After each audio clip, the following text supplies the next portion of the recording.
નમસ્કાર વિદ્યાર્થી મિત્રો, આજનો આપણો નવો સવાલ છે બેરોજગારી ઘટાડવાના ઉપાયો. એ બેરોજગારી ઘટાડવાના ઉપાયોની અંદર આપણે 4 ઉપાયો ભણી ગયા છીએ.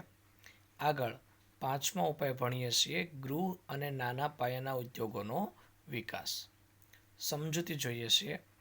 ગૃહ અને નાના પાયાના ઉદ્યોગો ઓછા મૂડીરોકાણે વધુ રોજગારી આપવાની ક્ષમતા ધરાવે છે, કારણ કે નાના ઉદ્યોગોમાં એક વ્યક્તિને રોજગારી આપવા માટે મોટા ઉદ્યોગોની સરખામણીમાં ખૂબ જ ઓછા મૂડીરોકાણની આવશ્યકતા હોય છે.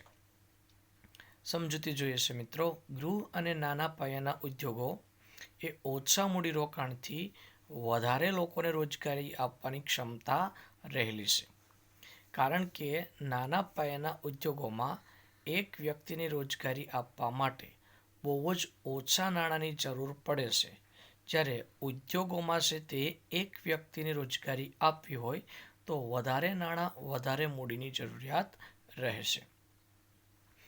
એક સરખા મૂડીરોકાણ દ્વારા નાના ઉદ્યોગમાં મોટા ઉદ્યોગો કરતાં 7.5 ગણી રોજગારીની તકો ઊભી થઈ શકે છે.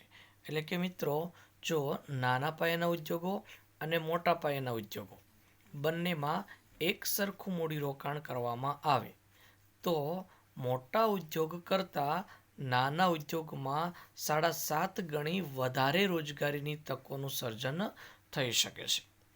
આ દ્રષ્ટિએ પણ મૂડીની ખેંચવાળા અને શ્રમપ્રધાન ભારત દેશમાં ગૃહ અને નાના ઉદ્યોગોને દેશમાં વધુ રોજગારી આપતા શ્રેષ્ઠ વિકલ્પના સ્વરૂપમાં સ્વીકારીને તેના વિકાસ માટે રાજ્યએ વિશેષ તકેદારી રાખવી જોઈએ.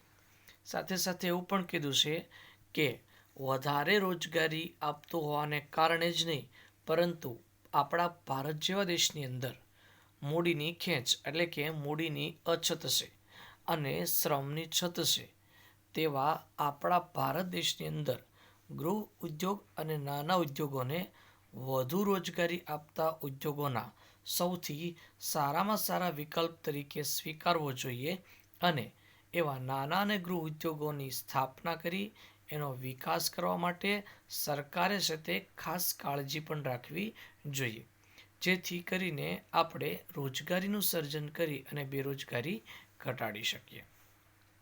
આગળ કીધું છે રાજ્ય દ્વારા નાના ઉદ્યોગો માટે અમુક વસ્તુઓને ઉત્પાદન માટે અનામત રાખવામાં આવી છે, તેમજ આ ઉદ્યોગના વિકાસ માટે નાણાકીય, ટેકનિકલ અને સંચાલકી સહાય પણ આપવામાં આવી છે.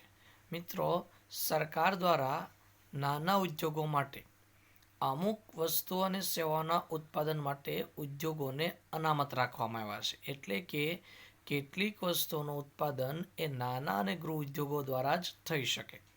મોટા ભારે અને પાયાના ઉદ્યોગો દ્વારા તે વસ્તુનું ઉત્પાદન ના કરી શકાય. એટલું જ નહીં, પરંતુ સાથે સાથે ઉદ્યોગોના વિકાસ માટે જરૂરી એવા નાણાકીય, ટેકનિકલ એટલે કે યંત્રો, મશીનો, સાધનો અને સંચાલનની આવડતવાળા નિષ્ણાંત સંચાલકોને પણ પૂરા પાડવાનું કામ સરકાર દ્વારા કરવામાં આવે છે.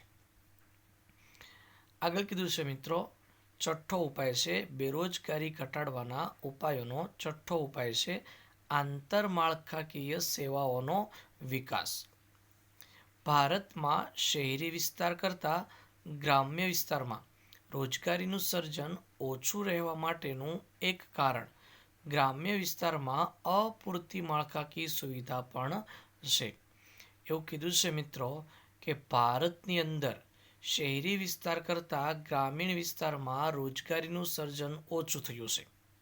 બીજી એવી રીતે પણ કહી શકીએ કે ગ્રામીણ વિસ્તારમાં બેરોજગારીનું પ્રમાણ વધારે છે. એના માટેનું એક કારણ એવું પણ ગણવામાં આવે છે કે ગ્રામીણ વિસ્તારમાં જે આંતરમાળખાકીય સુવિધાઓ એટલે કે આરોગ્ય, શિક્ષણ, સ્વાસ્થ્ય, વીજળી, વાહન વ્યવહાર, સંદેશા વ્યવહાર, બેન્કો વગેરેનો વિકાસ અપૂરતો થયો છે, એટલા માટે પણ રોજગારીનું સર્જન ગ્રામીણ વિસ્તારોમાં ઓછું થયું છે. તો એના ઉપાય સ્વરૂપે શું કરી શકીએ? તો કે રાજ્ય દ્વારા ગ્રામ્ય વિસ્તારમાં શિક્ષણ, આરોગ્ય, વીજળી, સડક, વ્યાવસાયિક તાલીમ કેન્દ્ર જેવા આંતરમાળખાકીય સુવિધાઓ વધારવામાં આવે તો સ્થાનિક સાધનોની મદદથી પોતાના રહેઠાણની નજીક રોજગારી મેળવવાનું શક્ય બનશે. એવું કીધું છે કે રાજ્ય એટલે સરકાર. સરકાર દ્વારા જો ગ્રામીણ વિસ્તારોની અંદર શિક્ષણ એટલે કે શાળાઓ ખોલવામાં આવે, આરોગ્ય સેન્ટરો, પ્રાથમિક આરોગ્ય કેન્દ્રો ખોલવામાં આવે, વીજળીની સુવિધાઓ છે તે ઊભી કરવામાં આવે, નવા રસ્તાઓનું નિર્માણ કરવામાં આવે અને વ્યાવસાયિક તાલીમ કેન્દ્રો બનાવવામાં આવે તો તે વિસ્તારના ગ્રામીણ વિસ્તારના સ્થાનિક સાધનો કે ત્યાં તે ગામમાં જ રહેલા છે તેનો ઉપયોગ કરીને આપણે રોજગારીનું સર્જન કરી શકીશું અને બેરોજગારી ઘટાડી શકીશું. હવે કેટલાક ફાયદાઓ પણ થાય તેમ છે કે આ પ્રાથમિક સુવિધા એટલે કે આંતરમાળખાકીય સુવિધા વધારવાને કારણે નવી રોજગારીની તકોનું સર્જન થશે, એટલે કે નવા લોકોને રોજગારી પ્રાપ્ત થશે. કૃષિ ક્ષેત્ર અને તેની સાથે સંકળાયેલા અન્ય ક્ષેત્રોમાં પણ રોજગારી વધશે, એટલે કૃષિ ક્ષેત્રનો પણ વિકાસ થશે. આંતરમાળખાકીય સેવાઓ છે તે સ્થાપવાને કારણે કૃષિ ક્ષેત્રની સાથે સાથે અન્ય ક્ષેત્રો જેવા કે ઉદ્યોગ ક્ષેત્ર અને સેવા ક્ષેત્રમાં પણ રોજગારીનું પ્રમાણ વધશે અને બેરોજગારીની સમસ્યા હળવી થશે, એટલે કે બેરોજગારીમાં ઘટાડો થશે. આગળ કીધું છે મિત્રો, 7મો ઉપાય છે બેરોજગારી ઘટાડવાનો 7મો ઉપાય છે કૃષિ ક્ષેત્રે હરિયાળી ક્રાંતિનો વેગ અને વિસ્તાર. તો કે હરિયાળી ક્રાંતિની શરૂઆત ક્યારે થઈ હતી એ સવાલ આપણને મિત્રો 1 માર્કની અંદર એક્ઝામમાં પૂછાઈ શકે. તો જોતા જજો, કૃષિ ક્ષેત્રે હરિયાળી ક્રાંતિની શરૂઆત ઈસવીસન 1966માં છે તે થઈ હતી. ફરીથી બોલું છું મિત્રો, 1 માર્કનો સવાલ છે. કૃષિ ક્ષેત્રે હરિયાળી ક્રાંતિની શરૂઆત ઈસવીસન 1966માં થઈ હતી. હવે આપણા દેશમાં હરિયાળી ક્રાંતિની જરૂરિયાત કેમ ઊભી થઈ? તો કે દેશમાં ઊંચા વસ્તી વૃદ્ધિના દરને કારણે રોજગારી માટે કૃષિ ક્ષેત્રે વસ્તીનું ભારણ વધતા પ્રચ્છન્ન બેકારી તેમજ અનિયમિત વરસાદ અને અપૂરતી સિંચાઈની સગવડોને કારણે મોસમી બેકારીની સમસ્યા વધતી ગઈ છે. એવું કીધું છે કે આપણા દેશની અંદર વસ્તી વૃદ્ધિનો ઊંચો દર હતો, એના કારણે આપણા દેશની વસ્તીમાં સતત વધારો થતો જતો હતો. બીજી બાજુ ખેતી ક્ષેત્રનો જ વિકાસ થયો હોવાને કારણે એ વધતી વસ્તી છે તે રોજગારી માટે ખેતી પર જ આધાર રાખતી હતી. પરિણામ સ્વરૂપે ખેતી પર વસ્તીનું ભારણ છે તે વધતું જતું હતું. બીજું, પ્રચ્છન્ન બેકારી છે તેનું પ્રમાણ પણ વધતું જતું હતું. બીજું કે ખેતી ક્ષેત્રે અનિયમિત અને અપૂરતા વરસાદ, એટલે કે ક્યારે વરસાદ આવશે, કેટલો વરસાદ આવશે એની કોઈ નિશ્ચિતતા ન હતી. બીજું, સિંચાઈની સગવડો છે એ પણ પૂરતી ન હોવાને કારણે આપણા દેશની અંદર મોસમી બેરોજગારીની સમસ્યા વધતી ગઈ હતી. આ સમસ્યાને હલ કરી અને ખેતી ક્ષેત્રે ભારણરૂપ વસ્તીને રોજગારી માટે અન્ય ક્ષેત્રોમાં ખસેડી શકાય તેવી ક્ષમતા હજુ સુધી પ્રાપ્ત થઈ શકી નથી. તેથી ખાસ કરીને ગ્રામીણ વિસ્તારમાં કૃષિ ક્ષેત્રે રોકાયેલા લોકોની બેકારીની સમસ્યા હળવી કરવા માટે હરિયાળી ક્રાંતિને વેગ આપવાની અને તેનો વધુને વધુ વિસ્તાર કરવાના વિશેષ પ્રયત્નો કરવા જોઈએ, જેથી કરીને રોજગારીની તકો વધારવી જોઈએ. એવું કીધું છે કે ભારતના કૃષિ ક્ષેત્રમાં પ્રચ્છન્ન બેરોજગારી જોવા મળતી હતી, મોસમી બેરોજગારી પણ જોવા મળતી હતી અને જરૂર કરતાં વધારે લોકો પણ ખેતી ક્ષેત્રે રોકાયેલા હતા. આ સમસ્યાઓ છે તે દૂર થાય અને ખેતી ક્ષેત્રે રોકાયેલા લોકો છે એને અન્ય ક્ષેત્ર એટલે કે ઉદ્યોગ ક્ષેત્ર અને સેવા ક્ષેત્રમાં ખસેડી શકીએ એવી ક્ષમતા પણ આપણા દેશની અંદર છે તે ઊભી થઈ હતી નહીં.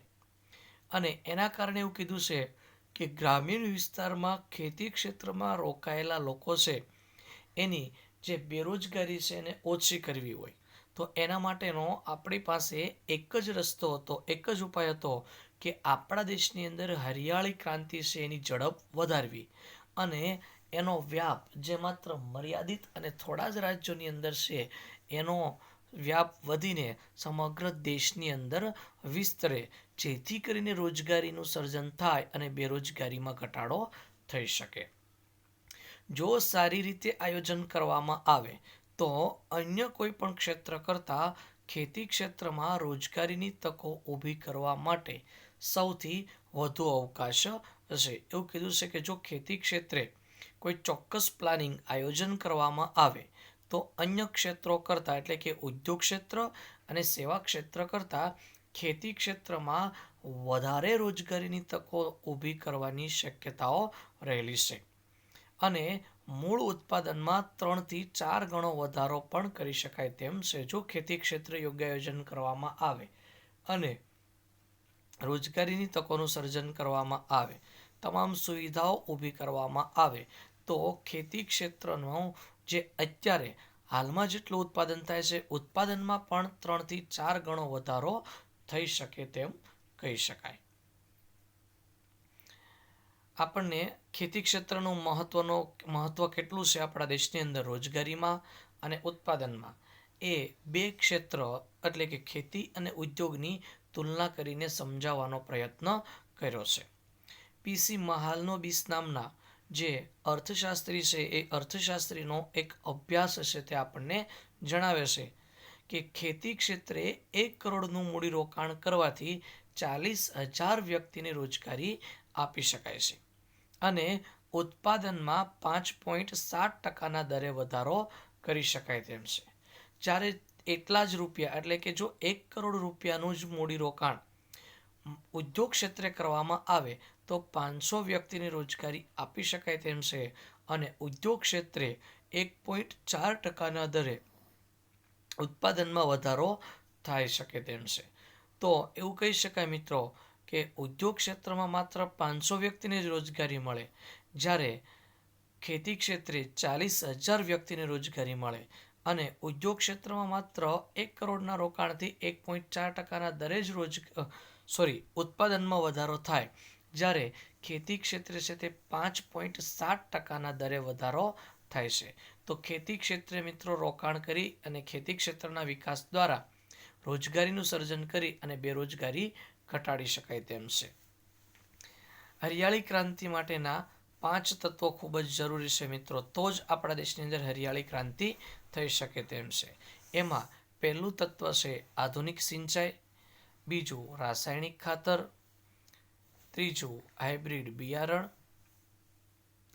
ચોથું જંતુનાશક દવાઓ અને પાંચમું છે યંત્રો તેમજ ટેકનોલોજી, જેના દ્વારા હરિયાળી ક્રાંતિ આપણે આપણા દેશની અંદર લાવી શકીએ. છેલ્લું કીધું છે લાસ્ટમાં, પૂરક પ્રવૃત્તિઓનો વિકાસ પણ કરવો જરૂરી છે, તેના લીધે પણ રોજગારીનું સર્જન કરી અને બેરોજગારી ઘટાડી શકાય તેમ છે. તો કે કૃષિ ક્ષેત્રે જોવા મળતી હરિયાળી ક્રાંતિ માટે જરૂરી એવી અમુક પ્રવૃત્તિઓ જેવી કે નાની અને મધ્યમ કદની સિંચાઈ, જમીન સંરક્ષણ, મિશ્ર ખેતી, વન વિકાસ અને વર્ષમાં એક વખત કરતાં વધુ વખત પાક લેવાય તેવું આયોજન, જમીનનું નવીનીકરણ તેમજ કૃષિ પર આધારિત ગ્રામોદ્યોગને વેગ આપીને રોજગારીની તકોમાં વધારો કરી શકાય છે. એવું કીધું છે કે ખેતી ક્ષેત્રે હરિયાળી ક્રાંતિ છે એ હરિયાળી ક્રાંતિ માટે, એટલે કે હરિયાળી ક્રાંતિ ત્યારે જ થશે કે જ્યારે એની સાથે સંકળાયેલી કેટલીક અમુક પ્રવૃત્તિઓ જેવી કે નાની અને મધ્યમ કદની સિંચાઈ યોજનાઓ, ખેત તલાવડીઓ હોય, નાના બંધ હોય, ચેકડેમો હોય વગેરે કરવાથી. બીજું જમીન સંરક્ષણ, એટલે કે જમીનનું જે ધોવાણ થાય છે જમીનનું ધોવાણ અટકાવવાથી. મિશ્ર ખેતી, એટલે કે ખેતીની સાથે સાથે અન્ય પણ કોઈ એવી પ્રવૃત્તિ કરી શકાય કે જેનાથી ખેડૂતોને છે તે આવક પ્રાપ્ત થઈ શકે. બીજું કીધું છે વન વિકાસ, એટલે કે જંગલોનો વિકાસ, જંગલ આધારિત પ્રવૃત્તિઓનો વિકાસ. વર્ષની અંદર એક કરતાં વધારે પાક લઈ શકાય અને કેવી રીતે લઈ શકાય એનું ચોક્કસ આયોજન કરવું જોઈએ. જમીનનું નવીનીકરણ એટલે કે જે જમીન એવી છે મિત્રો કે જેના પર કોઈ પણ પ્રકારનો પાક લેવામાં આવતો નથી, એટલે કે પડતર જમીન છે, તો તેવી જમીનને પણ ખેડાણ હેઠળ લાવી અને ખેતી પર આધાર રાખે છે તેવા ગ્રામોદ્યોગનો પણ વિકાસ કરી અને રોજગારીમાં છે તે વધારો કરી અને બેરોજગારીની સમસ્યા હલ કરી શકાય એમ છે. તો આની સાથે મિત્રો આપણો આ સવાલ અહીંયા સંપૂર્ણપણે પૂરો થાય છે, જે આપણને બોર્ડની એક્ઝામની અંદર 5 માર્કની અંદર પૂછવાની શક્યતા છે કે બેરોજગારીની સમસ્યા હલ કરવા માટેના ઉપાયો જણાવો. તો અહીંયા મિત્રો આપણે અટકીએ છીએ. અસ્તુ.